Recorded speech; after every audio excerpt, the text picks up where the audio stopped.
ಶ್ರೀ ಪರಂಜ್ಯೋತಿ ಭಗವತಿ ಭಗವಾನರ ಪವಾಡ. ಇದು ಒಡಿಶಾದ ಕಟಕ್ನ ಶುದ್ಧಚಿತ್ ರಾಯ್ ಅನ್ನುವವರಿಗೆ ಆದಂತಹ ಅನುಭವ. ಅವರು ಹೀಗೆ ಹೇಳುತ್ತಾರೆ, ನಾನು ನಡೆಸುತ್ತಿದ್ದ ಸ್ಯಾನಿಟರಿ ವೇರ್ ವ್ಯಾಪಾರವು ನನ್ನ ಶ್ರೇಷ್ಠ ಪ್ರಯತ್ನಗಳಿದ್ದರೂ ಸಹ ಭಾರಿ ನಷ್ಟದಲ್ಲಿ ನಡೆಯುತ್ತಿತ್ತು. ಗ್ರಾಹಕರು ಅತಿ ಕಡಿಮೆಯಾಗಿದ್ದು ವಿಸ್ತರಿಸಲು ಅಗತ್ಯವಿರುವ ಆರ್ಥಿಕ ಸಾಮರ್ಥ್ಯವೂ ಇರಲಿಲ್ಲ. 2014ರ ಸಹಸ್ರನಾಮ ಹೋಮದಲ್ಲಿ ಭಾಗವಹಿಸುತ್ತಿದ್ದ ಸಂದರ್ಭದಲ್ಲಿ ನನಗೆ ಶ್ರೀ ಪರಂಜ್ಯೋತಿ ಭಗವತಿ ಭಗವಾನರ ದೈವಿಕ ದರ್ಶನ ಲಭಿಸಿತು. ಆಳವಾದ ಶರಣಾಗತಿಯಿಂದ ಸ್ಥಿರವಾದ ಅಭಿವೃದ್ಧಿ ಮತ್ತು ನಿರ್ದಿಷ್ಟ ಪ್ರಮಾಣದ ಮಾಸಿಕ ಲಾಭಕ್ಕಾಗಿ ನಾನು ಪ್ರಾರ್ಥನೆ ಸಲ್ಲಿಸಿದೆ. ಹೋಮದ ನಂತರ ನನ್ನ ವ್ಯಾಪಾರದಲ್ಲಿ ಅಚ್ಚರಿದಾಯಕವಾದ ದೈವಿಕ ಪರಿವರ್ತನೆ ಸಂಭವಿಸಿತು.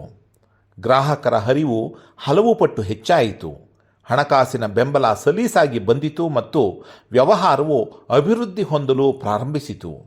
ಒಂದೇ ವರ್ಷದೊಳಗೆ ಹೋಮದ ಸಂದರ್ಭದಲ್ಲಿ ನಾನು ಪ್ರಾರ್ಥಿಸಿದ್ದ ಅದೇ ನಿಖರವಾದ ಮಾಸಿಕ ಲಾಭವನ್ನು ಪಡೆಯುವ ಅಪಾರ ಆಶೀರ್ವಾದ ನನಗೆ ದೊರೆಯಿತು.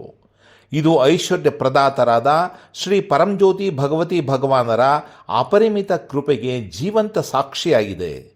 ಅನಂತಾನಂತ ಕೃತಜ್ಞತೆಯೊಂದಿಗೆ ಸದಾ ಅವರ ದೈವಿಕ ಪಾದ ಕಮಲಗಳಲ್ಲಿರಲು ಬಯಸುತ್ತೇನೆ.